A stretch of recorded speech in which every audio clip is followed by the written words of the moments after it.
Nahuli kamang bangga ng isang close van at isang motorsiklo sa lungsod ng Marikina. Ang taong naglalakad sa bangketa ay nahagip din. Nakatutok si Steve Dailisan. Sa kahaba ng Marcos Highway sa Marikina, nahuli cam ng CCTV ng MMDA ang puting close van na ito. Mula sa inner lane, lilipat sa outer lane para mag-overtake.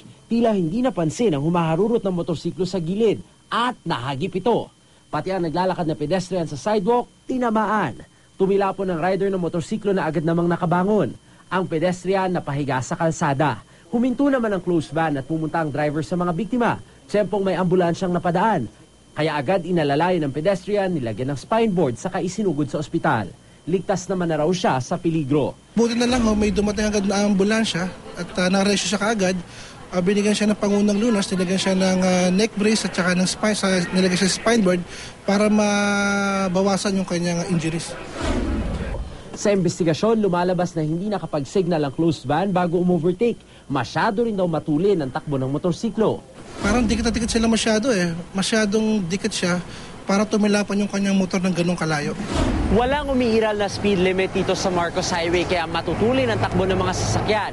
Pero ayon sa MMDA, dapat pinairal pa rin ng motorista yung 1 hanggang 2 sasakyang pagitan sa isa't isa para makaiwas sila sa aksidente. Dapat lagi rin daw alerto ang mga pedestrian lalo na kung sila'y tatawid o dadaan sa mga ganito kakitid na bangketa na halos ito kapantay na lamang ng mismong kalsada. Paminsan-minsan nadaraanan din ng mga sasakyan. Sa datos ng MMDA mula Enero hanggang Hunyo, 8 pedestrian ang namatay sa Metro Manila matapos mahagip ng motorsiklo. Mahigit 1,000 naman ang nasugatan. Sa aksidenteng ito, kapwa maharap sa reklamong damage to property at reckless imprudence resulting in serious physical injury ang mga driver ng closed van at motorsiklo. Steve Dailisa, Nakatutok, 24 Oras.